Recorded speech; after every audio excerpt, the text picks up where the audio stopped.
राजा विश्वामित्र समझ गए कि मेरी इस भुजाओं की शक्ति में कोई दम नहीं है, गौ की सेवा की शक्ति में ही और भक्ति में ही बड़ी शक्ति है। इसलिए उन्होंने राजपाट छोड़ दिया और भक्ति करने लगे। अब भक्ति तो करने लगे लेकिन मन में कुटिलता गई नहीं अभी तक। बीज जो कुटिलता का पड़ा था, पहले राजा थे, अब राज ऋषि हो गए, साधना करते, भक्ति करते, भजन करते, लंबी अवधि तक तपस्या की, इंद्र को पीड़ा हुई, मेनका को भेज के तपस्या खंडित करवा दी, और तपस्या की, लेकिन कुछ न कुछ गड़बड़ हर बार हो गई। वो ब्रह्म ऋषि तो राज ऋषि तो बन गए लेकिन ब्रह्म ऋषि नहीं बन पाए। लंबे समय तक कोशिश की, ब्रह्म ऋषि नहीं बन पाए, नहीं बन पाए, नहीं बन पाए। अंतोगत्वा उन्होंने विचार किया कि वो वशिष्ठ ही मेरे इस काम में कहीं कहीं टांग अड़ा रहा है।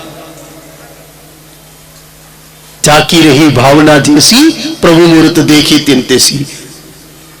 मुझे शहूद आकी दुनिया में नवसी दिखे, सीधी सीधी बात है।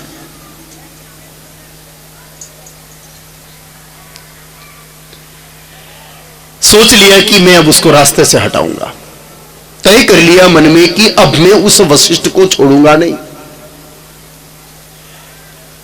देवी अरुंधति और वशिष्ठ जी महाराज दोनों सत्संग कर रहे थे रात को सोने से पहले। आप लोगों को भी ऐसा करना चाहिए।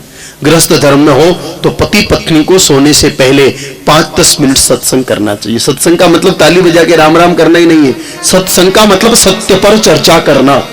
कोई भी भली बात का एक टॉपिक लेकर के बैठ जाओ और उस पर चर्चा करो, या मंथन करो कि आज सुबह से शाम तक हमने कितनी बार किस किस बात पर गुस्सा किया, कौन सी बात जायज थी, कौन सी बात नाजायज थी, किसको छोड़ना चाहिए और किसको रखना चाहिए।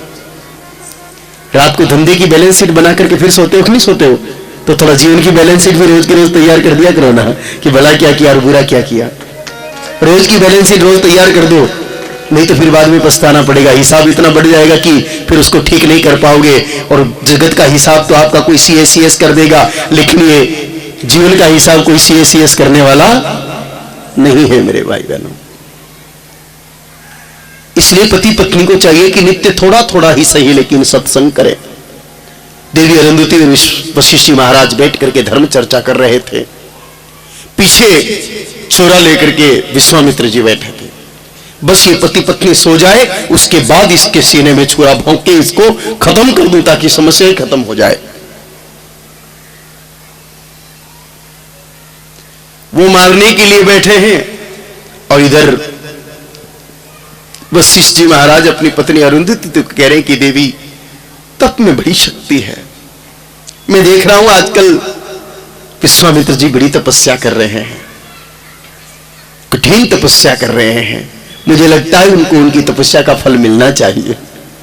अब वो मारने के लिए बैठे और ये प्रशंसा कर रहे हैं, जबकि दुश्मन है ये पक्का है, क्योंकि उससे पूर्व चित्रकेतु त्रिशंकु के चक्कर में वशिष्ठ जी के 100 पुत्रों को विश्वामित्र जी ने मार दिया था। इतिहास साक्षी है, धर्म ग्रंथों में प्रमाण है।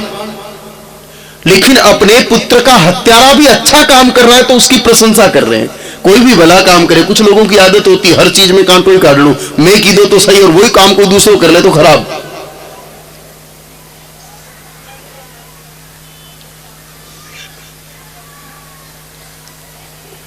अगर मैं कथा करवा लूं तो बढ़िया बात है, और ये कथा करवा ले तो पिया बगाड़ दिया, होता है ना कई बार। ये वृत्ति भी ठीक नहीं होती है। लेकिन वशिष्ठ जी महाराज कह रहे हैं कि दुश्मन भी कुछ अच्छा करे तो उसकी प्रशंसा करने में दिक्कत क्या है।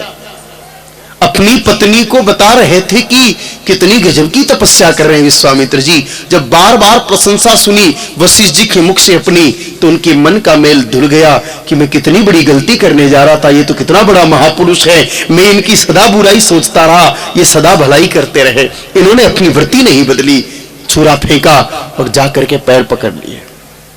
वशिष्ठ जी महाराज के चरणों में गिर पड़े विश्वामित्र जी कि हे प्रभु, मेरे कल्याण का कोई मार्ग बताओ। मैं बार बार तपस्या करता हूं, फिर भी मेरे भीतर सतोगुण क्यों नहीं व्याप्त होते, मेरे भीतर रजोगुण और तमोगुण बढ़ता जा रहा है। हे प्रभु, कोई मार्ग बताओ। वशिष्ठ जी महाराज ने कहा, हे ऋषिवर, सिर्फ तपस्या करने से काम नहीं चलेगा। तपस्या से पूर्व आहार शुद्धि बहुत जरूरी है। आपका भोजन पूर्ण शुद्ध नहीं होने के कारण आपकी तपस्या का फल नहीं मिल पा रहा है। तो आदेश करिए प्रभु, मैं क्या करूं।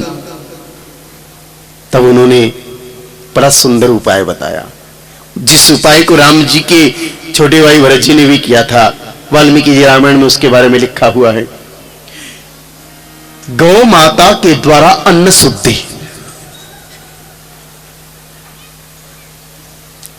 कहा आप गाय माता को अनाज खिलाइए। गाय माता बड़ी कृपालु है, 80% अन्न को पचाती है, 20% को वापस छोटे बड़े कीड़े मकोड़ों के लिए छोड़ देती है गोबर में। गाय माता तो सदा ही कृपालु रही, उसके गोबर त्यागने की नहीं, खाने की विधि में भी बड़ी कृपा है। आप कभी भी भेड़ बकरी को खाते हुए देखना, भेड़ बकरी जड़ सहित खा जाती है, बिल्कुल नीचे से उखाड़ करके खा जाती है, लेकिन गाय माता को खाते हुए देखना। गाय माता जब खाती है तो जीभ से ऊपर से तोड़ के खाती है और नीचे घास को बचा देती है। पीछे आने वाले भी खाएंगे, ये बड़ी होगी तो और लोग भी खाएंगे। आप स्वयं देखना अपनी आंखों से, गोचारण और भैंस चारण में बहुत फर्क है। भैंस भेड़ बकरी जब चरते हैं तो जमीन सहित जड़ सहित नजदीक तक खा जाते हैं, जबकि गाय माता ऊपर ऊपर से तोड़ के खा के आगे बढ़ती रहती है। इसलिए मेरे भाई बहनों, जैन संतों के आहार ग्रहण की परंपरा को भी गोचरी कहा है। जैसे गो चरती है वैसा थोड़ा लेना और आगे बढ़ जाना, पीछे वालों के लिए छोड़ करके जाना और उनके लिए और बढ़ जाए ऐसा आशीर्वाद दे के जाना। शब्द तो बहुत थे, हाथी चरी भी कहा जा सकता था, घोड़ा चरी भी कहा जा सकता था, लेकिन संतों ने मधुकरी को गोचरी ही क्यों कहा? क्योंकि जिस प्रकार गो थोड़ा थोड़ा चर के अन्य लोगों के लिए छोड़े, पीछे वालों के लिए छोड़े, उसके लिए वैसा हम भी करें। तो खाने में भी लोक कल्याण है गाय माता के, और गोबर विसर्जन में भी लोक कल्याण की समस्त नहीं पचाती, पीछे वालों के लिए छोड़ती है। इस गोबर को कोई कीड़ा मकोड़ा खाएगा तो उसके पेट में भी अन्न जाएगा, वो तृप्त हो जाएगा। तो कहा ऋषिवर, उस गोबर में से जो दाने निकले उन दानों का चूर्ण बना करके गाय माता की छाछ में डाल करके लो और गायत्री मंत्र का जाप करो, तुम सिद्ध हो जाओगे। वशिष्ठ जी महाराज की बात को मान करके विश्वामित्र जी ने उसी का पालन किया और परिणाम स्वरूप अंतोगत्वा वही विश्वामित्र ब्रह्म ऋषि विश्वामित्र बने और भगवान राम उनके अनुगामी बने। तो आहार शुद्धि से विकृत विचारधारा भी समाप्त होकर के सुसंस्कृत विचारधारा में बदल जाती है। और आहार शुद्ध करने की सबसे बड़ी भूमिका गाय माता की है। गौ का दूध, गौ का दही, गौ की छाछ, गौ का घृत, ये सब सिर्फ शरीर को पुष्ट नहीं करते बल्कि मन को भी समृद्ध कर देते हैं। खा तो रही हो तो भैंस का छोड़ो, आज से छोड़ो, और गौ माता के दूध दही घी से नाता जोड़ो।